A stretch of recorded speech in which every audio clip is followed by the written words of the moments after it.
Yo, what's going on, everybody? Y'all know what it is, man. It's your boy Pitts and Push Sports Talk Radio, Pitt Sports Zone, coming to you live, Bowie TV, Howard University linebackers coach Nicholas Gould. Listen, this is a personal. It's going to be a little different. It's going to be funny and serious because I can't take Nick serious. So, with that being said, what's going on, boss man? Man, what it up, cuz? How you holding up? I'm good. Hey, this is the first, like, besides Sewell, you know what I'm saying, like folks that I knew from when we was back in our heyday, that's still doing everything that they love. You know what I mean? So look, before we get into it, let's give them a little bit of taste of how we met, bro. We don't gotta give them everything. Right? Hey, look, I'm not gonna lie to you. A couple concussions later, I don't even remember how we met. Like, I just remember it was freshman year. We was all on the 6th floor, just trying to have a good old time. You know what I mean? But the actual, like, hey, my name T, my name Nick. Like, I don't even remember. I ain't gonna lie to you. So look. Towers Hall, for everybody that know, you know, at that point, Towers Hall was a co-ed. We had a little lounge, vending machines on the other side. And one day it was me, you, and it was Tease and Mouse. And I was and Stu, because Stu he was from Baltimore. Yeah. And we were all in the lounge. And I knew Stu from Summer Emerging Scholars. And I knew Mouse from Summer. So I was like, damn, so that's how we met. And it just so happened that you also stayed on the 6th floor. Hey man, shout out to them 6th floor boys, bro. Hey,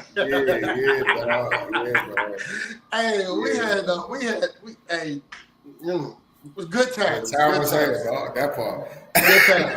Yeah, time was had, man. So, hey man, let's do a couple of icebreakers for you, for those that don't know. Okay. If you can, what's your favorite food?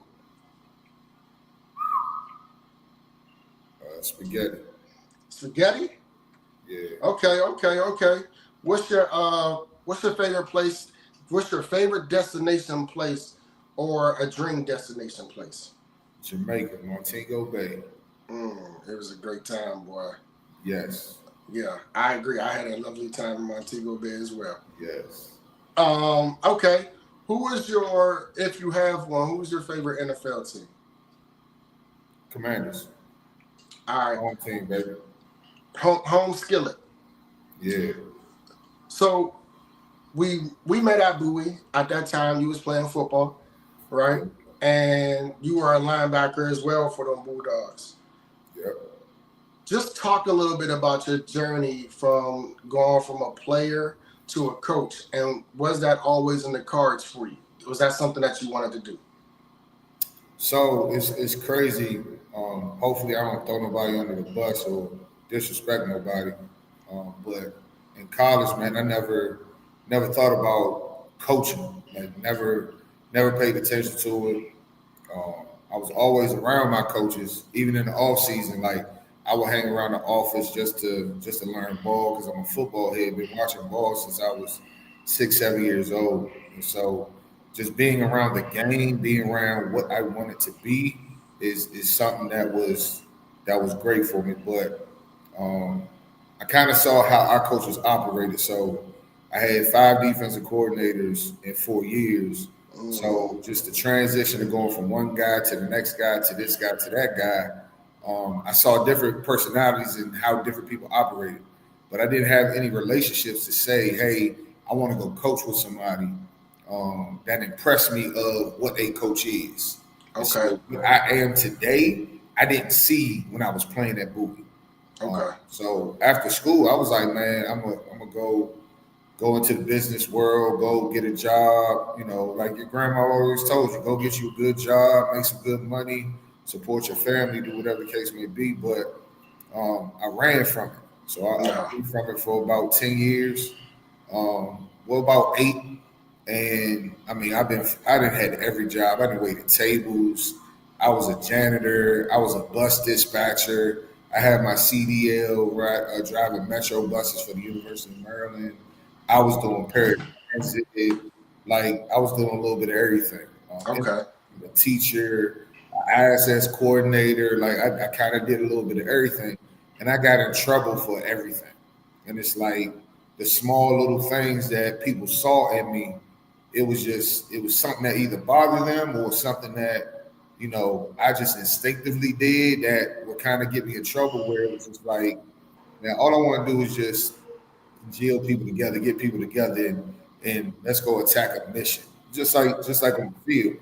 Um, and then in what was it, 2010, 2009, 2010, I was kind of working part time at the church essentially. When I went to the Soul Factory, and I was with the youth groups, I was like, yeah, this is what I'm gonna be. Go to work during the day, and then when it came down to service and serving my community, I'm gonna just serve my community and just be an advocate, a community advocate, community leader, whatever the case may be. Then one of my boys at the church was like, yo, we started a football team. I notice every Sunday you out here with these kids teaching them routes and teaching them things to do. Why don't you come on out? I was like, nah, I don't want to be no football coach. I ran from it. And then that next year, he asked me again. I came on out and I bit the bug. Like I got it. Like it was just in me. I mean, to the point where in 2011, my oldest son was born. I took a sabbatical for a couple of weeks from work so that I could stay at home with the business. And I was coaching at DeMatha High School with the freshman team and the PG Chargers with my Pop Warner team the same year. So like Monday, Wednesday, Friday, I would be with the PG Chargers in the evening. Monday, Tuesday, Wednesday, I would be with DeMatha, and the games was on Wednesday. So Wednesday practice, I wouldn't be there because I was coaching at DeMatha. But then I was just like, all right, cool, let's keep going with it. And then it's just, hey man, this level's too easy. So I started going up levels from there. And then, I was kind of settled at Bowie. I was like, yeah, this is home. This is my place. But then a couple things transpired, and it was just like, nah, I need to get away from home in order to really experience what ball is because I was comfortable. Yeah. So go ahead. I'm sorry. No, I'm sorry. Go ahead. And I'm like, everybody know me. I don't like being comfortable. Like that ain't that ain't me at all. So like, I had to step out the box and kind of step on faith and try to meet new people and just do different things. Absolutely. And before I talk about the comfort zone, definitely want to because Instagram comments don't show here, but Wayne Cofen, Big Ruh, Black from Bowie, we already know that's big brother to a lot of us. Yeah. Wayne said, my guy, Coach Nick, extremely proud of you, my guy. I remember our talks, and now look at the man you have become. Man. And you know what's crazy? Make me cry, dog. That's crazy. But you want to know what's crazy, man? The same way that you leaned on Wayne, and the same way that you had those conversations with Wayne, I did too. Yeah. You know what I'm saying? And it's crazy that how even though even though for me, I wasn't an alpha, I wasn't in any fraternities. But the way that I was able to gravitate and really lean on some of them older upperclassmen and those juniors and freshmen, seniors, and the way that they like really umbrellaed us, it was a real love. And Wayne is definitely one of those that has always shown that love. And every time you see him is love. So shout out to you, big bro, because I can only imagine. My dog Black. When you talk about being comfort, man, that's one of the things that, it's something that I share with my sons a lot is, the comfort of being complacent, right? Because when we're comfortable, we don't look to strive for new heights because we're surrounded in an environment that we feel no matter what happens, I'm always going to be good. And sometimes being uncomfortable, it helps us grow. It shows us that it's boundless, right? Our ceiling is higher than what we placed it. So when you talk about being comfort, just share, because I'm sure because you talk with a lot of youth prior to getting into coaching, if you can just a little bit tap into your message to the youth when it comes to being comfort and comfortable in those moments and why it's okay to be uncomfortable. So for me, I like, it's crazy because I just got an itch, and that itch is like, it's from my childhood. So my childhood wasn't a good one. It wasn't, like I told one of the players yesterday, like, we ain't had syrup in the house. We ain't had certain things. I was making sugar toast, sugar sandwiches. We wasn't making sugar water. You know what I mean? He was like, sugar sandwich, like, so just letting people know, like, my personal opinion is you never grow in comfort. Like, you just get fat and lazy, and things never really get produced. And so my whole life hasn't been comfortable, and I just learned, hey, look, the growth process is about stretching you. It's about pulling you. It's about poking you and prodding you. It's about pulling that scab off and figuring out what else needs to be healed. And it's a life ever journey where when I'm comfortable and I'm sitting in, you know, the labor that I built, the fruits of what I've worked for, I get an itch to, all right, let's go do something else. Let's go do more, just because I don't ever want to be relaxed. I don't ever want to be a person where, like, the place I am in now, I was prepared for this 10 years ago. You know what I mean? And it's like, I'm never working for tomorrow now. I worked for tomorrow 10 years ago, a decade ago. So it's just like, I had a couple people in my life, man, as a kid, who always told me, hey, look, you got to do this, you got to do that. And as a kid, I was just like, man, I'm smart. You know, I procrastinate and I get things done at the last minute. Like, I remember our sophomore year at Bowie, I didn't go to class at homecoming. Like, and I still got a 2.8 that semester. So, like, when it comes down to hustling and bustling and trying to figure out how to be efficient, like, that's a skill set I have. It's just a gift. But I tell these kids, like, you don't know what's going to happen. Like, as a kid, man, I was happy to see 21. Like, I'm 44, bro. Like, I wasn't expecting to be 44. Like, as a kid, it's just like, all right, if I can make it to 21, I'm good. But these kids have it so well and so set up. It's just like, hey, man, don't ever relax. Like, somebody had a thought to create Zoom, right? But I guarantee you, a kid was like, well, maybe, what if we could do this one day? And then just, and that was it. You know what I mean? It's just like, sometimes we can get so comfortable, the ideas we have in our heart, the ideas we have in our mind, we just shelve or sit down later. And somebody told me one day, this was when I was doing service through the church and being a youth leader. He was like, man, what you gonna do with your dash? I was like, your dash? He was like, yeah, you have a birth date, you have a death date, and what's gonna happen in the middle. And so around that 2008, 2009 era, I will also go to cemeteries and just sit there. And somebody taught me, it was like, go to the cemetery and just be around it and see what's there. Just observe and be centered, because it's a lot of people who are who were dead in the grave, who had dreams that they never attempted, not fulfilled. They never attempted. And it's like, don't be that person. Don't be that person by the time you die saying, I wish I could have did this. I wish I could have did that. So I got a green light mentality. You know, growing up, we grew up with it. Hey, hit first, ask questions later. You know what I mean? So that's just, even when it comes down to spirituality, I told the pastor, like, look, I act first and then I ask questions later, just because one, that's how I was raised, but I believe that's what faith is. Yeah. Like, and say you have faith as a mustard seed, you can get things done. Well, why am I asking a question if I got faith?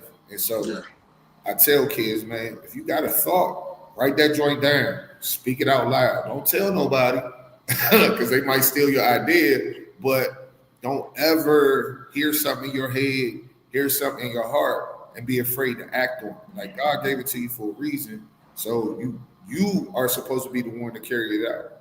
Yeah, write it down, make it plain, and speak it into existence. That part.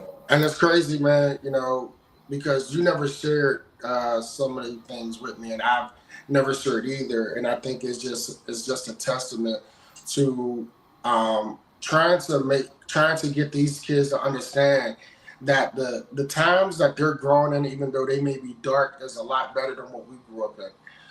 Because I've shared on a countless a number of times how, me growing up in Pittsburgh, I never really did have that goal or aspiration, of anything past 21, only because of everything that was around us, the things that we saw. Um, but it also strengthened me, right? I am who I am because of my hood, and I don't lay that down for nothing. That's why everything I do is a 412. And a lot of people be like, well, you lived here longer than Pittsburgh. Pittsburgh taught me everything I needed to know before I moved here. So that's why I'm always giving credence back home, because I am who I am because the streets built me. You know what I'm saying? And Maryland raised me. The streets built me in Pittsburgh, but Maryland raised me. So I'm appreciative because I was able to see a different perspective that I can tap into this side of me too. But I like being in this realm, for the furtherance of just bettering myself and others around me. It's easier to help pick people up than to tear them down, in my opinion. That part.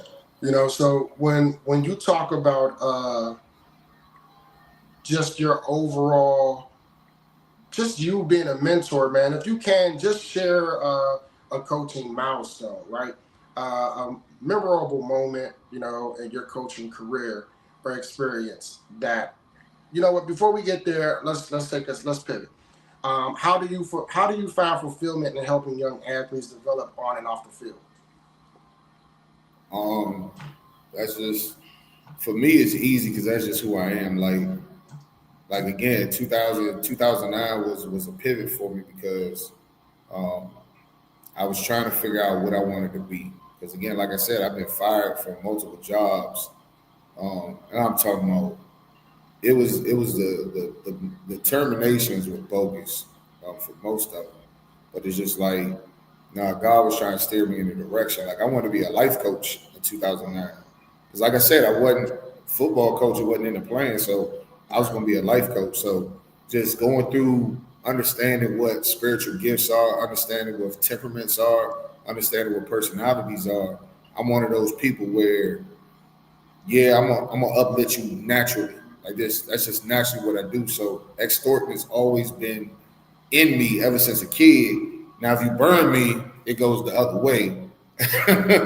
But at the end of the day, it's just my goal was always to come and be a coach to uplift the family and change a family's history so that now the kids that I'm coaching now, I done changed 1,000 kids' lives. And so if I couldn't do it in the church and the church wasn't the place I was supposed to do it, if I'm going to go coach football, I have to do it with that. And it's like each kid that I touch, I don't care how good they are, I don't care how bad they are, they're still a person, they're still a human being. So at the end of the day, by the time I leave you or you leave me, you're going to be better. And then that inspiration I gave you is going to inspire the children and the generations after you. And that's just kind of how I got started, man. And I said, I can't be a coach if I don't have that intact in me to say, hey, this kid that don't play at all, like no playing time whatsoever, don't have no aspirations to be in the NFL. If I can't help him change his life and put him on a trajectory that because of our relationship, he's better, then I shouldn't be coaching. Absolutely. That's deep, man. Excuse me. Can you share a particular experience, Nick, or athlete that has inspired you to continue coaching? Because I'm sure it's a bumpy and it's a journey, and there's many moments where, even that hustling us gets weary at times, but God's timing and God's will is always undefeated. But can you share a particular experience or a person that has inspired you to keep going? Yeah, Joshua Davis Stokes. So Joshua Davis Stokes, aka Punter, my young boy, man. Yeah, I'm about to cry, dog.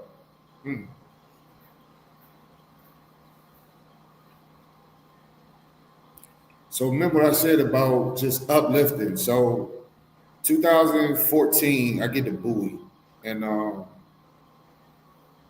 I'm coaching with under Coach Wilson, and Sewell was the defensive coordinator at the time, and I'm just coming on to the program from high school level. I'm not nobody, My dog Charles Grant was a linebacker coach, and I'm just like, yeah, I'm here to just help and assist. I don't know enough football in my mind to do something, right? Um, that next year, I end up becoming a linebacker coach, and Grant leaves, right? And so I got the room, and I'm just like, man, this is my own room now. All right, how do I want to leave it? How do I want to start it? We end up having a really good year, but in that spring, man, I did this assignment and this deal with them that I did with every youth group, and I still do it to this day. And I just wanted to jail the backers and the players. And I just kept seeing this one kid, man, Josh Davis Stokes. I'm like, he wasn't the best player at all, like by any stretch of the imagination. But it was something about his spirit. It was something about him as a person where I was just like, man, people gravitate to him. Like he ended up having wings named after him in the pub. Like that's how impactful he was. And I was just like, all right. We had conversations about him playing or not playing or him even being on the team. And I texted him one day and I said, hey man, I'm gonna put everything I got into you. You specifically.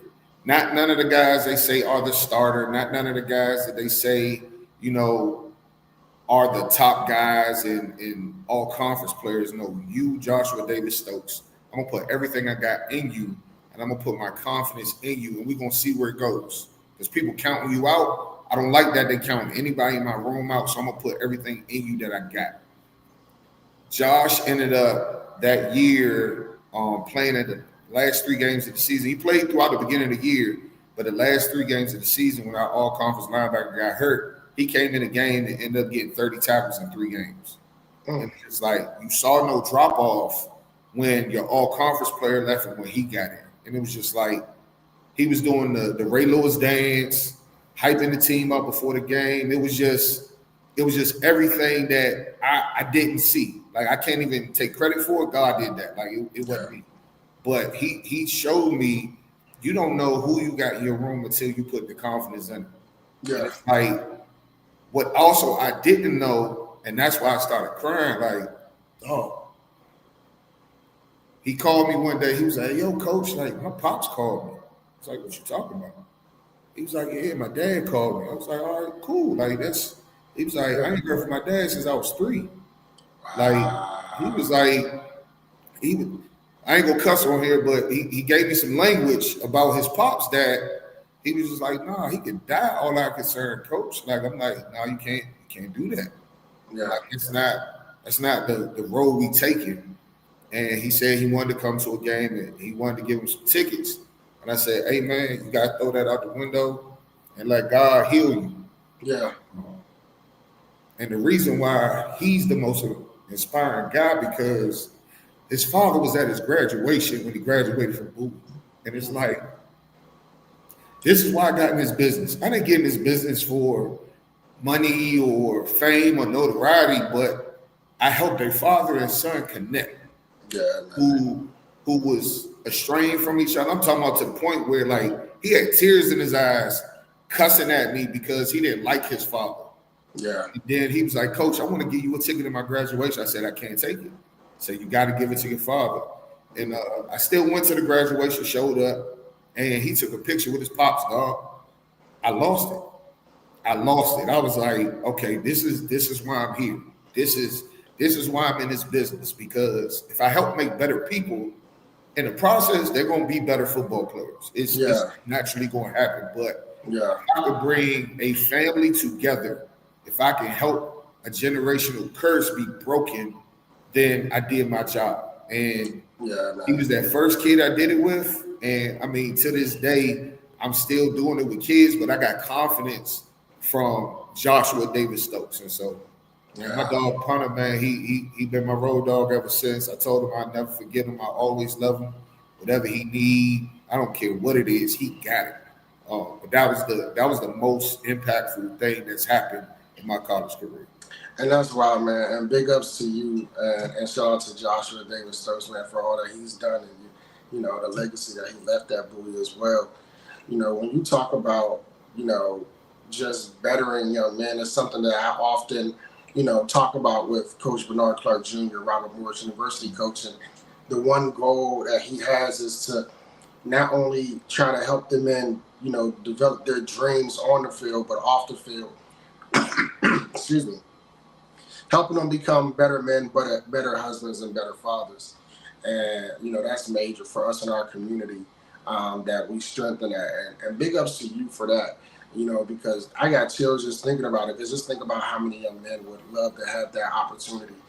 Even though we say we hate and we don't like, deep down inside, we still yearning for that love, affection, and attention that we didn't get as young men. So big ups to you for that, man.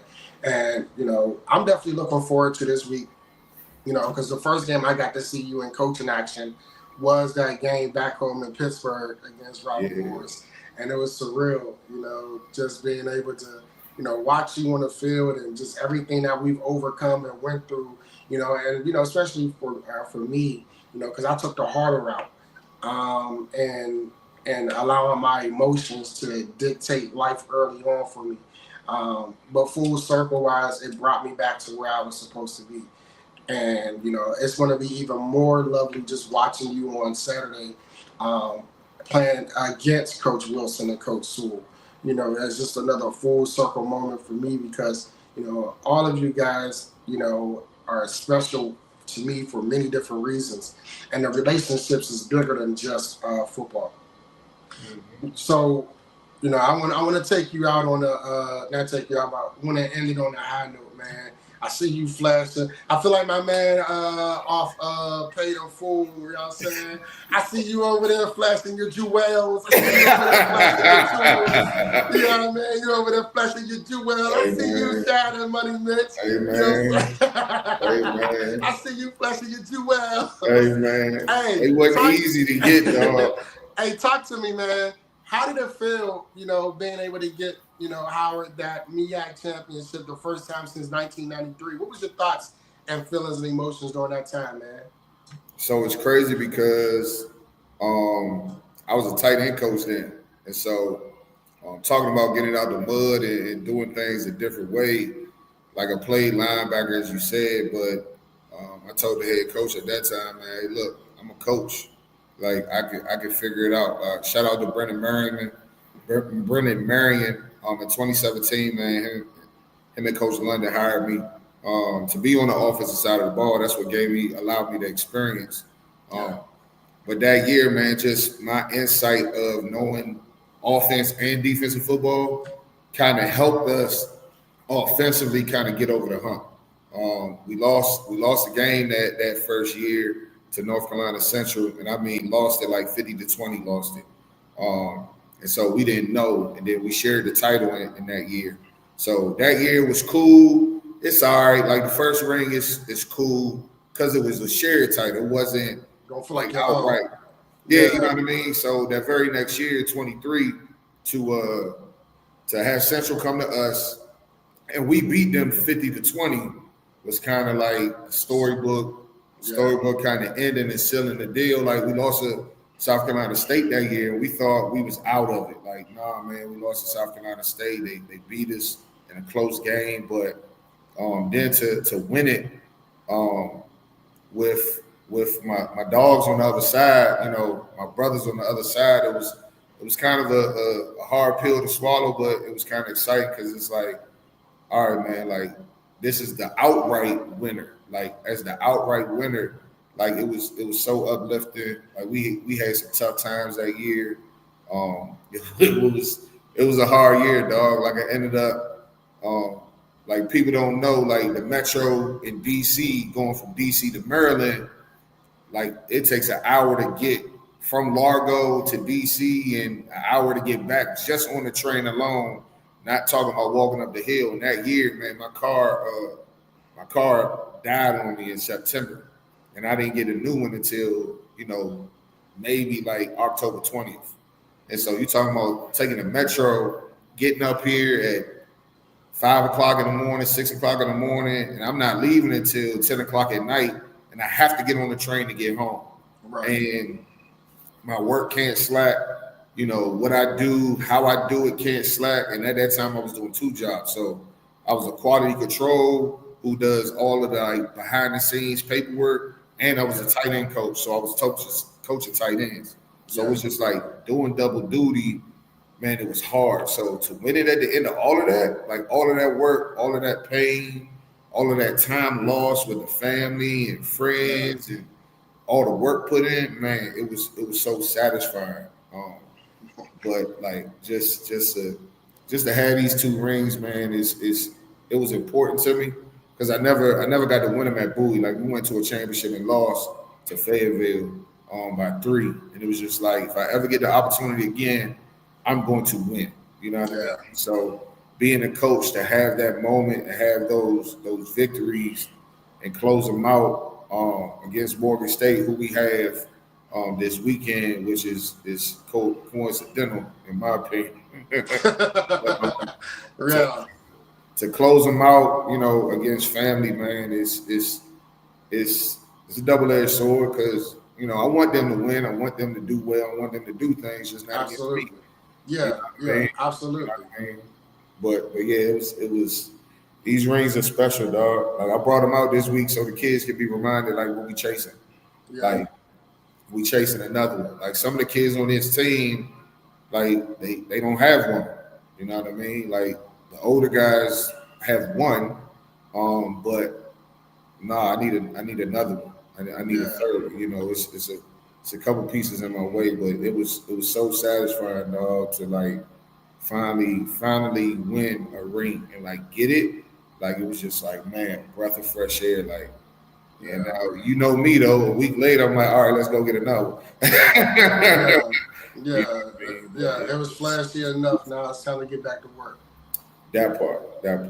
My man came out this joint like, you know, Money Mitch, flashing his jewels. Hey, look, I see you on the Beamer. I see you. Hey, man, you know what I mean? Like, but it just so happens I got them on today because, you know, but I gotta inspire the kids, man. These kids need to know what they chasing sometimes. Sometimes you gotta put it in front of them. Like a picture is cool, a video is cool, but no, I gotta show up so they can physically see it. So when they shake my hand, they dap me up. They understand what we about and what we trying to do.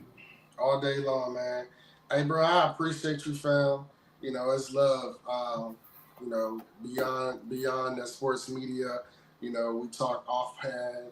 You know, personally, privately. You know more about me than a lot of these other people would ever know. And you know, I'm just grateful for our relationship, man.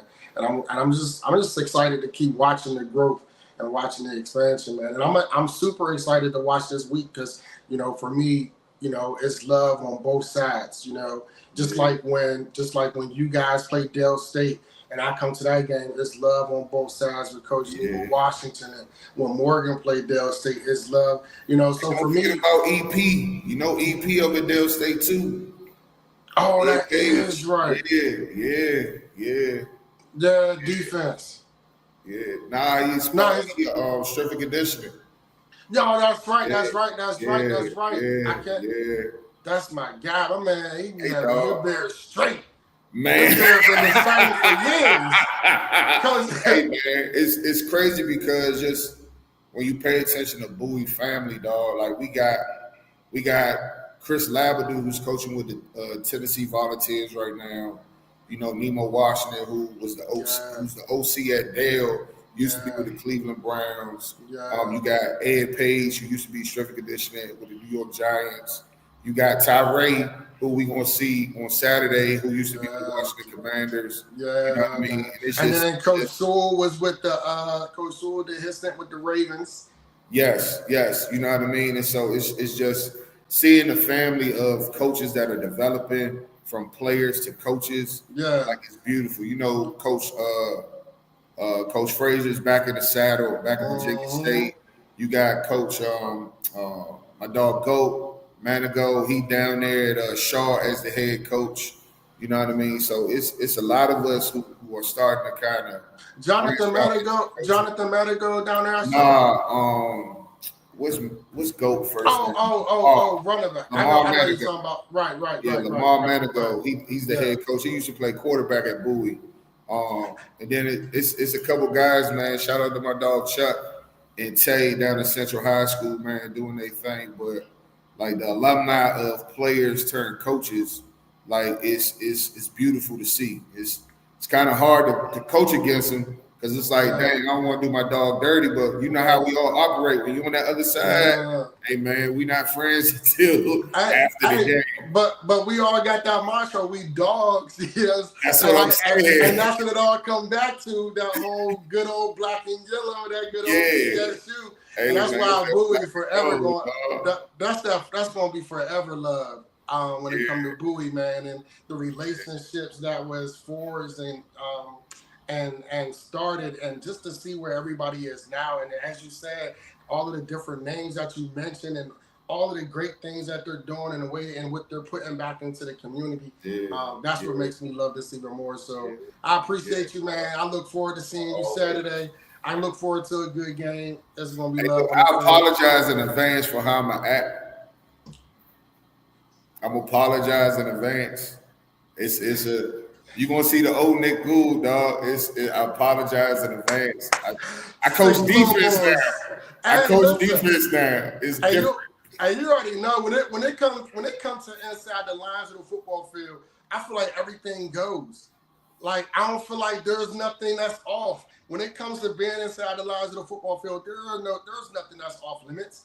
Everything is on limits. So listen, do you, because it's the energy for me. It's about I love to smell the grass. Where don't nobody play on grass no more. It's all turf. But you know what I mean. But nah, man, I can't wait. I look forward to it. I definitely want to make sure I try to get a snap with all of that BSU history on the field before the game start. Before the kickoff commence. So big ups to you, man. Shout out. Look forward. See you Saturday.